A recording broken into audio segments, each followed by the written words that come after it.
Hello everyone. I'm good at my place and I hope you all people must be good at your places. Well, let's begin today's session and आज जिस पे हम लोग बात करने वाले हैं वो है मे मॉडल वर्ब। ग्रामर के अकॉर्डिंग मैंने आपको बता दिया। बहुत सारे लोग इसका जो ट्रांसलेशन करना चाहते हैं उसके लिए वो आपको बहुत सारे डिफरेंट हिंदी के वर्ड्स दे सकते हैं। मेरा मेन मकसद रहेगा कि मैं आपको हिंदी के वर्ड्स ना दूं, जबकि समझाऊं आपको कि इंग्लिश में जब आप मे मॉडल वर्ब यूज़ करते हैं तो उसको प्रैक्टिकल कैसे इंग्लिश में यूज़ करते हैं। So let's begin. मे को जब हम इंग्लिश में यूज़ करते हैं तो बेसिकली ये 5 डिफरेंट मीनिंग्स बताती है। इसका सबसे कॉमन जो यूज़ होता है वो है कहीं ना कहीं आप पॉसिबिलिटीज़ को बताते हैं। मे को यूज़ करते हैं जब आप इंग्लिश में। उसके अलावा मे को आप यूज़ करते हैं परमिशन देने के लिए। इसके अलावा मे यूज़ होता है रिक्वेस्ट करने के लिए, मे यूज़ होता है ऑफ़र करने के लिए, और मे यूज़ होता है साथ में किसी के लिए प्रेयर, विश या कोई होप दिखाने के लिए भी।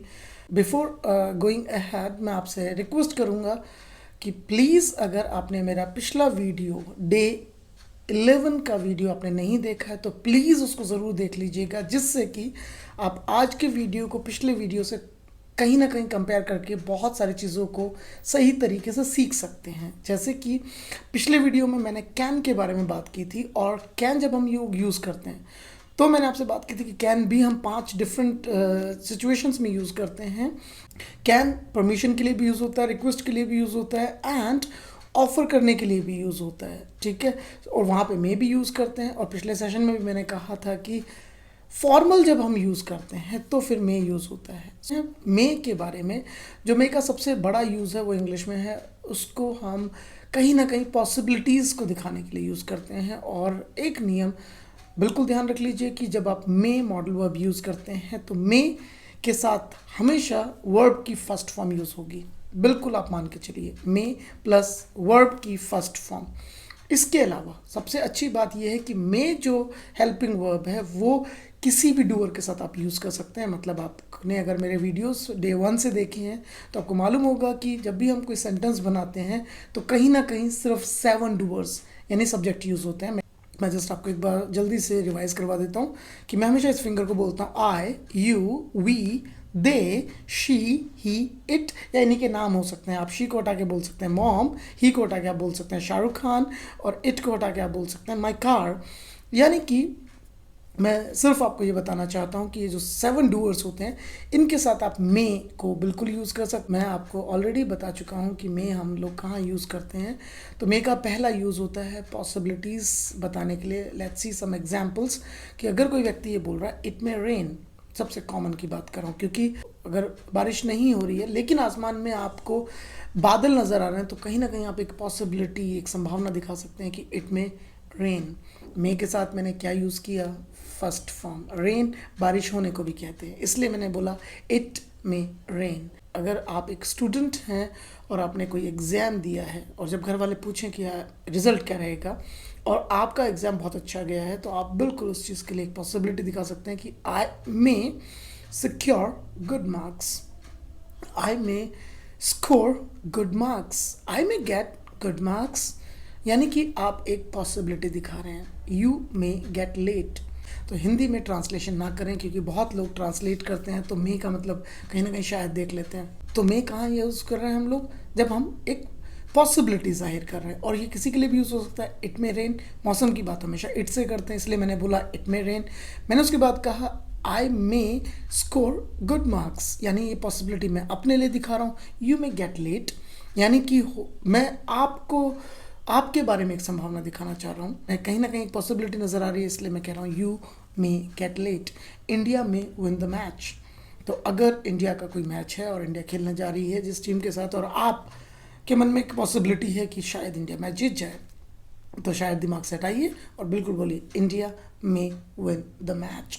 सो ये मे का यूज़ था जब हम इंग्लिश में मे को पॉसिबिलिटी के लिए यूज़ करते हैं। Second use of may is permission. And let me really tell you, मैंने पिछले वीडियो में बताया था कि परमिशन हम कैन से भी ले सकते हैं, बट जब हम फॉर्मल परमिशन लेते हैं तो कैन बिल्कुल यूज़ नहीं करते। हमेशा परमिशन लेने के लिए मे यूज़ करते हैं। इसलिए हमें स्कूल के बहुत ही प्राइमरी लेवल से सिखा दिया जाता है कुछ चीज़ों को जब हम परमिशन लेते हैं। May I come in, may I go to drink water, may I ask you something. यानी कि हम कहीं ना कहीं व्यक्ति से कुछ परमिशन लेने की बात कर रहे हैं, तो मे आई बहुत फॉर्मल तरीका है परमिशन लेने का। May I borrow your cell phone please, यानी कि बोरो मीन्स उधार लेना, और मैं आपसे परमिशन ले रहा हूँ आपके सेल फ़ोन को उधार लेने की। मे आई टॉक टू यू, मैं आपसे परमिशन ले रहा हूँ बात करने की। ये था परमिशन का तरीका। मे जब आप परमिशन के लिए यूज़ करते हैं तो आप बहुत फॉर्मल इंग्लिश यूज़ करते हैं। इवन आप किसी को बहुत फॉर्मल तरीके से परमिशन देते भी हैं तो भी आप मे को यूज़ करते हैं। अगर आप फॉर्मल यूज़ नहीं कर रहे हैं तो आप कैन यूज़ करिए। कैन को रिप्लेस कर सकते हैं आप मे से जब भी आप एक फॉर्मल सिचुएशन में हैं। You may use my bike, यानी कि मैं आपको परमिशन दे रहा हूँ बहुत फॉर्मल तरीके से अपनी बाइक को यूज़ करने का। You may ask me a question. यहाँ पे मे क्या बता रहा है, एक परमिशन के बारे में। नंबर थर्ड यूज़, मे को जब हम यूज़ करते हैं रिक्वेस्ट करने के लिए, तो आप फिर एक फॉर्मल तरीका अपना रहे हैं जब आप किसी से रिक्वेस्ट कर रहे हैं। अगर आपकी मॉम ने आपको चॉकलेट खाने के लिए मना किया और अगर आप चॉकलेट खाने की रिक्वेस्ट करना चाहते हैं तो आप बिल्कुल उनसे बोल सकते हैं कि mom may I eat chocolate please, may I request कर रहा हूँ, मे आई। तो नंबर थर्ड यूज़ था मे का रिक्वेस्ट करना। नंबर फोर्थ इज़ ऑफ़र करना। लिखा रहता है मे आई हेल्प यू, इसका मतलब यहाँ पे व्यक्ति आपसे परमिशन मांग रहा है? बिल्कुल नहीं, यहाँ पे व्यक्ति आपको ऑफ़र कर रहा है। तो जब भी आप कभी किसी को ऑफ़र कर रहे हैं तो आप बोल सकते हैं वहाँ पे may I give you a piece of advice please, may I suggest you something, may I suggest you an idea. इसके अलावा आपने बहुत सारी जगहों पे नोटिस किया होगा कि अगर किसी बहुत नोन पर्सन, बहुत ही फेमस व्यक्ति की डेथ हो जाती है तो अगले दिन शायद न्यूज़पेपर में लिखा आता है या बहुत सारे लोग अपने सोशल साइट पे लिखते हैं RIP। तो वैसे इसको अगर इंग्लिश में देखो तो उसका मतलब होता है रेस्ट इन पीस, बट इसको अगर आप पूरा बोलेंगे तो बनेगा may the soul. Soul means आत्मा। तो जो व्यक्ति अब नहीं रहा, तो आप किसी की डेथ के बाद कहीं ना कहीं अगर पूरा सेंटेंस लिखना चाहें तो वो होगा may the soul rest in peace. And इसके अलावा जब आप कभी किसी को हिंदी में बोलते हैं कि आपके मुंह में घी शक्कर, इंग्लिश में अगर मैं इसका ट्रांसलेशन करूं तो पता नहीं क्या बन जाएगा, बट अगर कोई इंसान आपके लिए विश करे, कोई अच्छे शब्द बोले, तो आप एक्चुअली रिएक्शन में ज़रूर नहीं बोलिए may your words come true. May क्या किया मैंने, विश किया, मे योर वर्ड्स और क्या हो, कम ट्रू। गलती से कम्स ट्रू मत कर देना।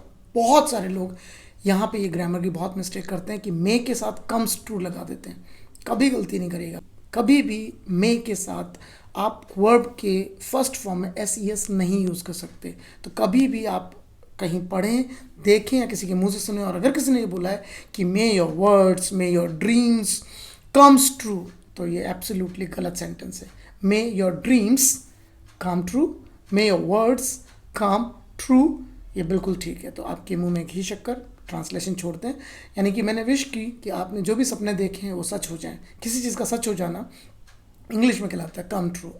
मैं आपके सपनों के लिए विश कर रहा हूँ, इसलिए बोल रहा हूँ मे योर ड्रीम्स कम ट्रू। आपने जो शब्द बोले हैं मैं उनके लिए विश कर रहा हूँ कि वो सच हो जाए, मे योर वर्ड्स कम ट्रू। इसी तरह से हिंदी में जब हम कभी कोई बुरी घटना के बारे में जब बात करते हैं तो पहले ही बुरी घटना के लिए क्या बोलते हैं, भगवान ना करे, खुदा ना खास्ता। ऐसे ही इंग्लिश में जब बात करते हैं तो बोलते हैं may God forbid. Forbid means मना कर देना, तो मे गॉड फॉरबिड मीन्स पहले ही भगवान मना कर दे। तो हम ये होप करके चल रहे हैं कि भगवान ये होने नहीं देगा, तो मे गॉड फॉरबिड। अगर आप कभी किसी की मैरिज में गए हैं तो जो ब्राइड ग्रूम हैं एंड जो ब्राइड हैं, आप उन्हें ज़रूर विश करिए, उनकी शादी के लिए विश करिए कि may you have a very fruitful marriage.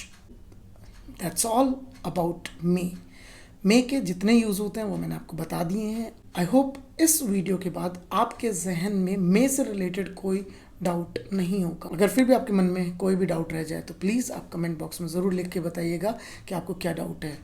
इसके अलावा जितने भी नोट्स हैं वो आपको डिस्क्रिप्शन बॉक्स में मिल जाएंगे। Thank you so much for watching this video. Please don't forget to like, share and comment. Once again, thank you so much. Have a great time.